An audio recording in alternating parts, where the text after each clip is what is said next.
following program is made possible by a grant from the Ohio State Department of Education.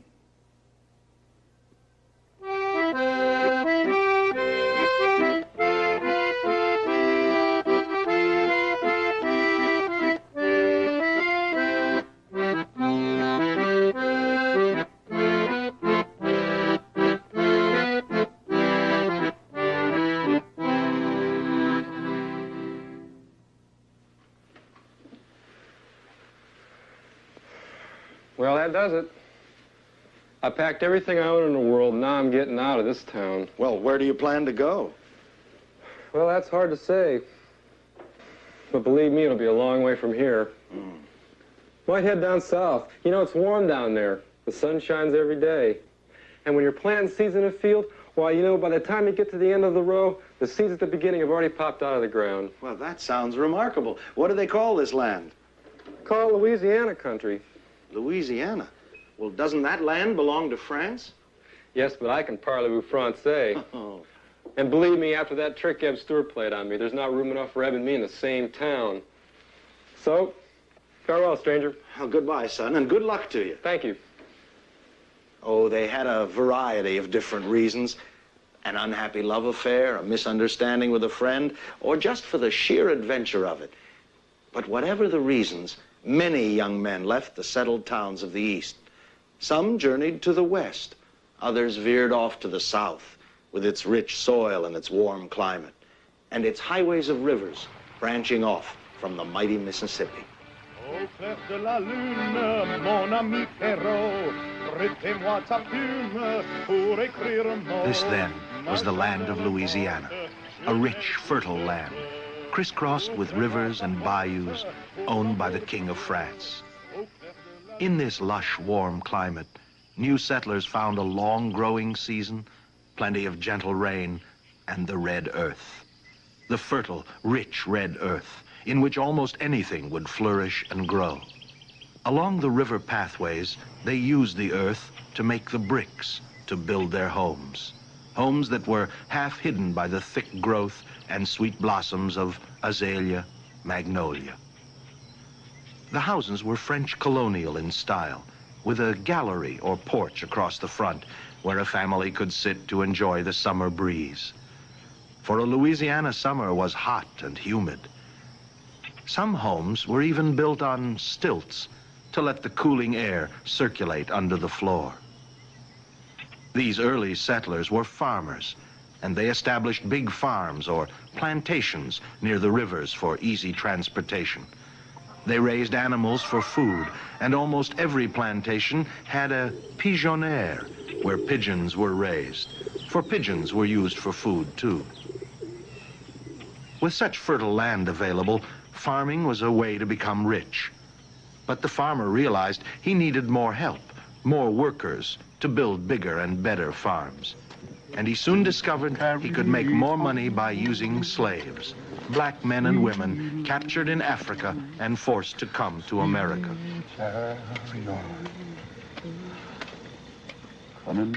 The planter owned the slaves. They were his property, and the slaves had to work as long and as hard as the planter demanded. The slaves were used to clear away the stumps and brush to make way for the fields of cotton, tobacco, and indigo, to plant and care for those crops, to build and paint and polish the great plantation homes. The owner provided living quarters and food for the slaves he owned, just as he would provide a barn and hay for his cattle, for they too were his property. Slave cabins were small and crowded. Usually it was more pleasant to stay outside. You shall have all the pretty little horses. Some slaves were put to work inside the big house. Quite often, their living quarters were attached to the big house, so they could be nearby whenever they were needed. Planters used their cheap slave labor to provide luxuries, to add to the beauty of their homes. A roadway bordered by huge live oaks often led the way to the plantation house, big house, where the owner or planter and his family lived. The yard near the house was often planted in formal gardens, where perhaps a young lady might entertain a friend. Housework was always done by slaves. Instead of learning to cook or dust, the planters' daughters, young ladies of the house, would learn how to supervise the slaves who did that kind of work in the house. Even the youngest slaves were put to work. And sometimes a slave would be born, live out his entire life and die, living always on the same plantation and belonging always to the same family. Plantations were located far apart and very rarely near a town, so when there were guests, they usually stayed for several days. A young girl was taught to be a gracious hostess and to play the piano to entertain her guests, who were treated with great hospitality. For of course, there were plenty of slaves to do the necessary work. And a young slave, dressed with suitable elegance, could stand there forever, pulling the cord of a punka to keep flies away from the beautifully set table until plantation owners and guests were ready to come and eat. When they heard the pealing of the plantation bell, the field hands knew that they could stop work, and for a short while there would be rest and quiet and peace. For a slave in the fields worked from sun up to sundown, always for the planter, never for himself.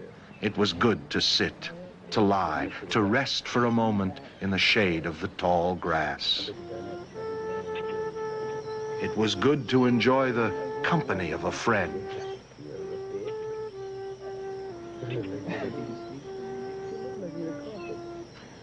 Perhaps to weave a clover chain.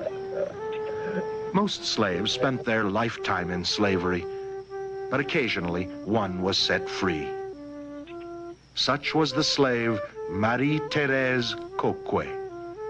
Her parents were slaves, and when she was born in 1742, she too was a slave, the property of Madame de Soto. After 36 years of slavery, Marie-Thérèse Coquet was set free and given a small plot of land. There she built a house, a sturdy Louisiana house, made from the materials that were close at hand. Solid cypress boards for the frame, and the walls filled in with bousillage, a plaster-like substance made from the rich red earth, mixed with moss and deer hair. Perhaps it was somewhat like the house in which she had served so long as a slave, a typical plantation house, one that would still stand almost 200 years later, after Marie-Thérèse Coquet was dead and gone. Although she was born in America, she never forgot her African heritage. She kept her African name, Coquet, and even built an African-style building. The roof was wide and low, to keep off both the sun and the rain. The upper room was used as a storage place for grain. By the time she was 50, Marie-Thérèse Coquet had done the impossible. Born a black slave, she had managed to build a large, successful plantation. She had secured freedom not only for herself, but also for her 10 children. But as a plantation owner, she too owned slaves. And for punishment, those slaves might be locked inside Africa House, the building made of bricks, formed from the Louisiana earth in the style of an ancient country in Africa. Sometime after she was 75 years old, Marie-Thérèse Coquet died, leaving behind her a family that was finally free. But most slaves were not so fortunate. Most slaves always worked for another man to tend his crops and build his plantation.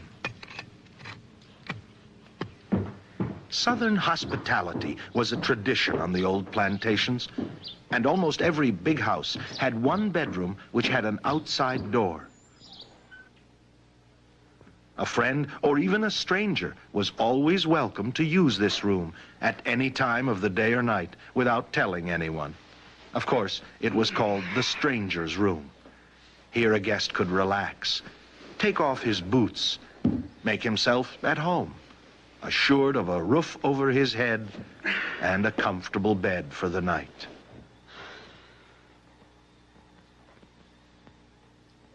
People who lived on an isolated plantation were always pleased to entertain a guest. No, not yet. Well, then in that case, Mama wants to see you in the sewing room. Yes, Elizabeth.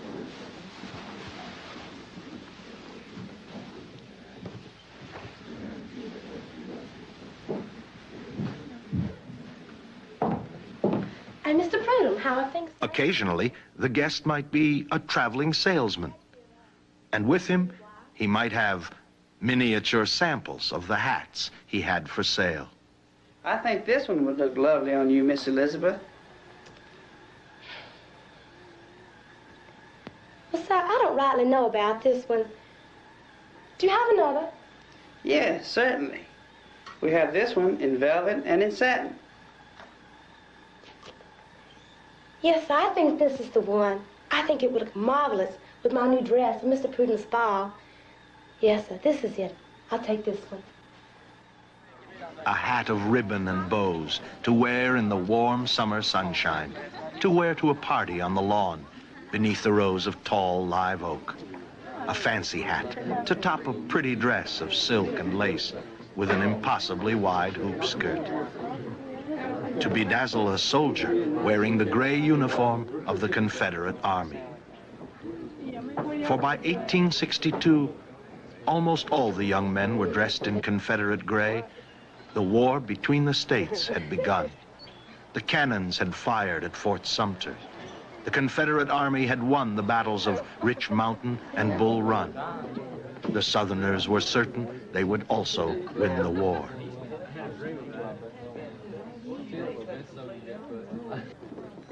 Why, if the South should lose this war, we'd lose our whole way of life.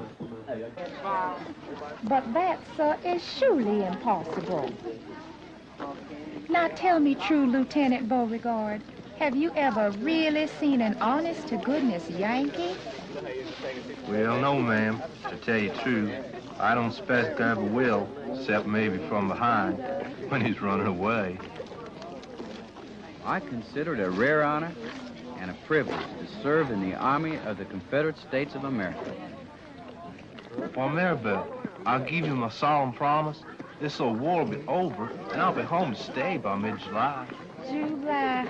Why, then we can continue our wedding arrangements. But it didn't work out that way. The war was long, the war was bitter. There were other battles.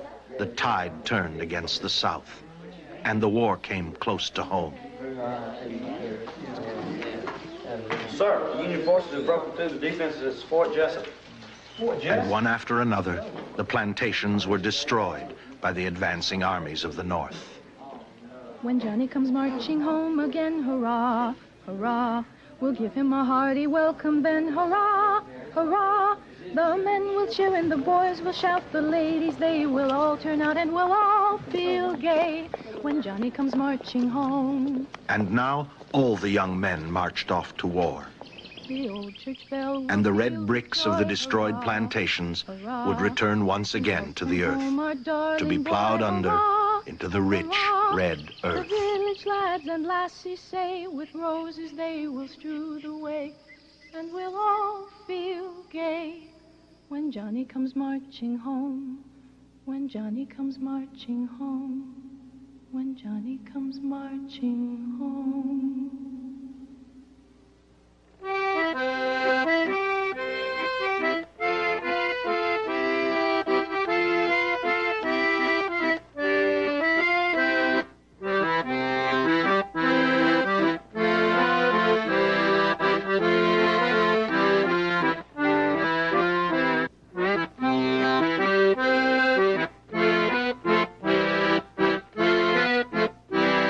This program was produced by WVIZ-TV in Cleveland and made possible by a grant from the Ohio State Department of Education.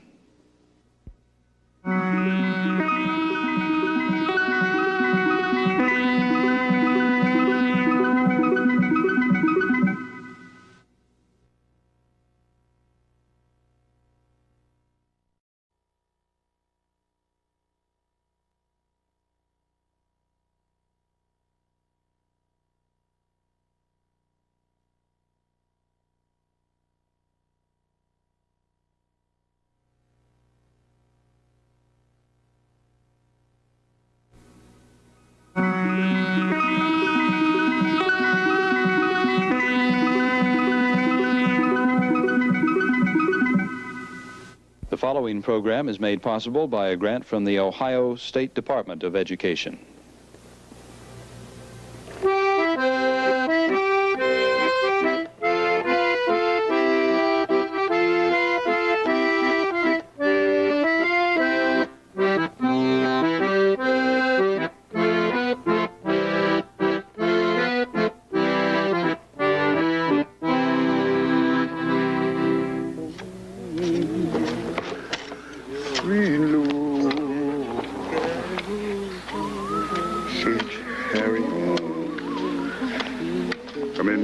Carry me home,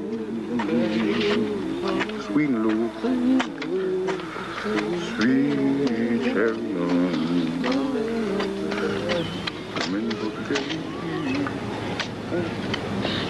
Hey, boy, what you doing lying down?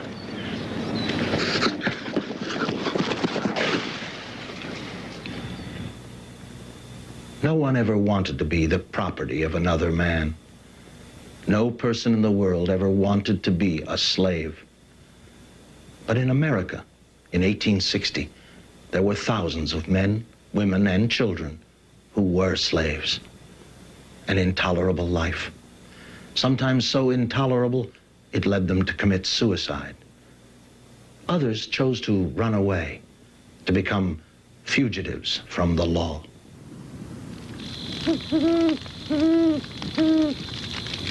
I tell y'all, you got to do it tonight. I ain't disputing what you says, but escaping ain't so easy, Deke. Time Marshall finds out we gone, he gonna send the dogs after us. I'd rather die running for freedom than be a slave all my life. He's telling the truth, Sarah. We gotta go tonight. Besides, Deke ain't never led us astray yet. I'm with you, Deke, but how are we gonna find our way through the woods? The north is terrible fur. See that big star up yonder? It's so clear, I believe I can almost touch it with my bare hands. That's the North Star. It sure enough is bright. And see that group of stars pointing to it? That's the Big Dipper. Looks just like this gourd. The one we drink water from in the field. That's why they call it the drinking gourd. At least that's what my Aunt Mary always called it before she up and died. And if we follow the drinking gourd, we can't get lost. That's right. We just slip quiet as we can off into the woods and follow them there stars north to the Freedom Land. There's some people there called abolitionists, and they'll hide us all the way till we get to Canada. Hey there, Mr. Drinking Gourd. Just keep pointing to that North Star. You're gonna lead us north to freedom. Deke, I'm scared. Follow the drinking gourd. Follow the drinking gourd. When the moon comes up and the night birds call, follow the drinking gourd. Somewhere there's a land with freedom for all. Just follow the drinking gourd. Follow the drinking gourd. Follow the drinking gourd. For the old man am a-waiting for to carry you to freedom. Follow the drinking gourd. Just follow the drinking gourd. And when you reach the Ohio River, there's safety. A free state on the other side, where no man can own a slave. By the big bend of that river, look across to the house on the hill.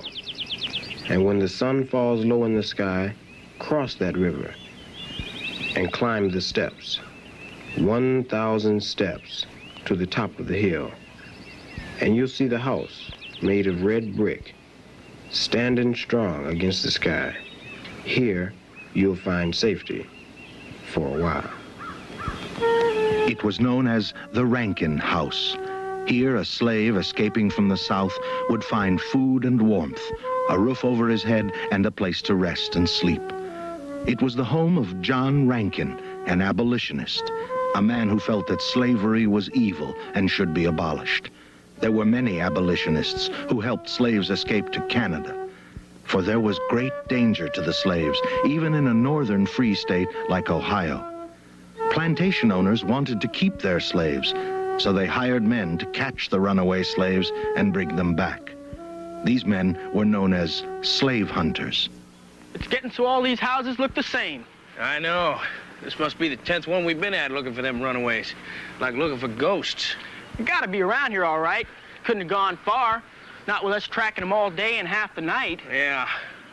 You know, I believe some of them folks we talked to seen them slaves. It's all that abolition foolishness. Free the slaves, all men born equal. The craziest thing I ever heard. You imagine what it would be like down south? Wouldn't nobody be safe. Not only that, slaves would starve to death without white folks to take care of them. Yeah. Be just our luck, ain't nobody home. Someone's there, all right, and playing the piano.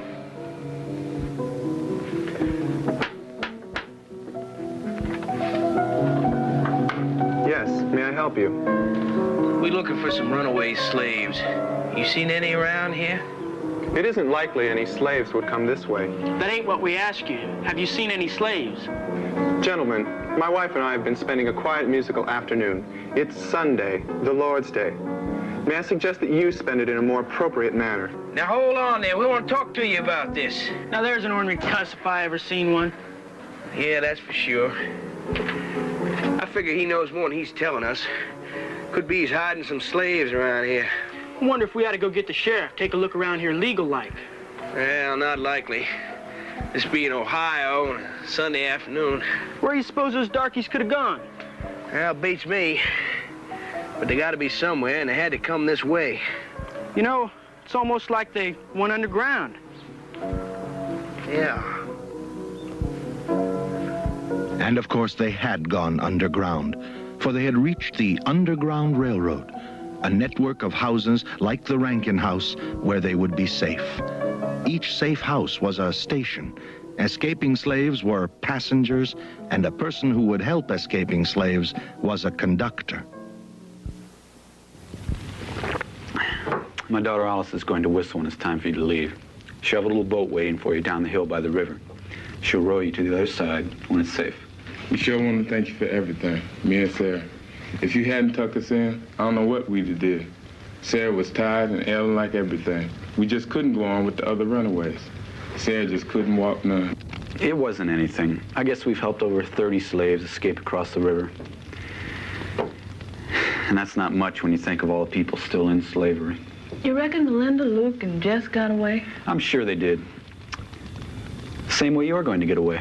You're a good man, Mr. Marshall. Not Mr. Marshall, just Dan. That's what everyone calls me. Now listen, when you get across the river, there'll be a free man waiting on the other side for you. He's a colored man, but he's not a slave. He's free. You'll know him by the song he'll be singing. The gospel train is a-moving, and then he'll come up to you and say, get on board. The train is a-moving, get on board. There's mighty fine words, ain't there, Sam? That's Alice. Before you go, I've made something to keep off the chill of the night air. The further north you go, the colder it gets. Here, put it around your shoulders. Sure is soft. Sure wish we had something to give you for your kindness. Don't you think about it another minute. You just get safely to Canada, and that's all the thanks we'll ever need. Finish your soup and then we'd better be going.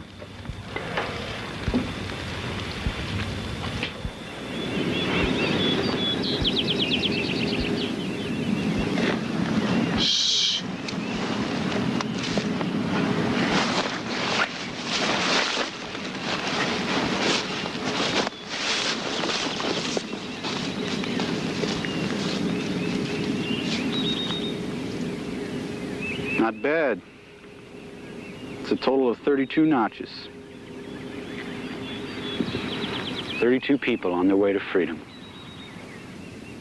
Moving, moving, the gospel train is moving along the heavenly way.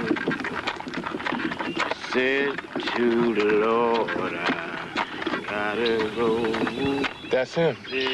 I'd know that song anywhere. Sure do sound pretty. Like freedom itself. Freedom like a song. It's easy on the ears. Cause the gospel train is moving Whoa.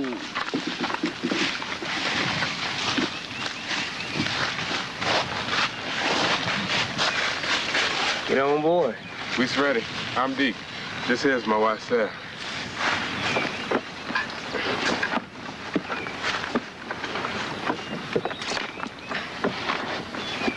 Sure glad to see y'all folks. Get up.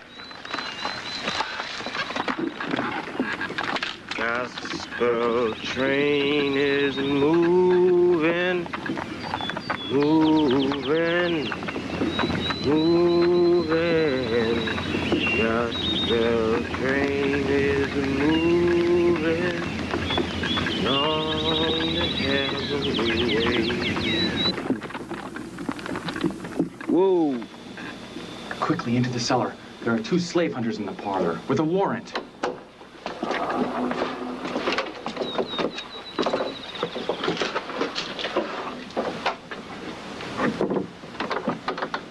Mr. Roch, we're waiting. Yeah, what's keeping you down there? You hiding away some slaves? I'll keep them away. You hide Deacon Sarah. It's a secret stairway. They don't know it's here. Most seems to go all the way to heaven. Like Jacob's ladder. Why, that's what we call it, too.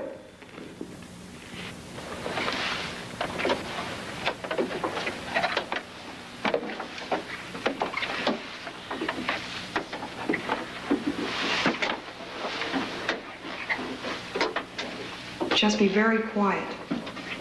Those slave hunters already searched this part of the house, and since then, they've been sitting downstairs watching the regular stairway to make sure no one goes past them up the stairs. Good thing they don't know about Jacob's ladder. You'll be safe up here. Oh, there were many places to hide a slave. A secret stairway, a hidden room, a locked compartment behind a bookcase. And there were places outside the house where runaways could find shelter. Most farms had many outbuildings, a barn, a shed, a smokehouse. I think this is all right. Maybe we can stay here tonight. Even the cold dampness of a spring house or root cellar provided some shelter. Sometimes their hiding place was a grove of trees, or even just a wood pile. But whatever the methods, the Underground Railroad moved the slaves steadily northward to Canada, a country where there was no slavery, a country where they could truly be free at last. It's the lake, ain't it, Deke? Oh, my, it must be big as all the ocean. And on the other side, there's freedom. Yes, this is where we part company. Out on the lake, there's a clipper ship loaded with iron ore sailing for Canada. But I don't see it. I don't see no big white sails, no big clipper ship. The captain can't bring her in so close to shore, but she's there and waiting. The man with the small rowboat, he'll take you to the clipper ship. By daybreak, you'll be safe in Canada. Go quickly now. The waves look so big, and the boat's so small. Deke, I'm scared. The good Lord done brought us this far. He ain't gonna leave us now. Just follow the drinking gourd. Just follow the drinking gourd.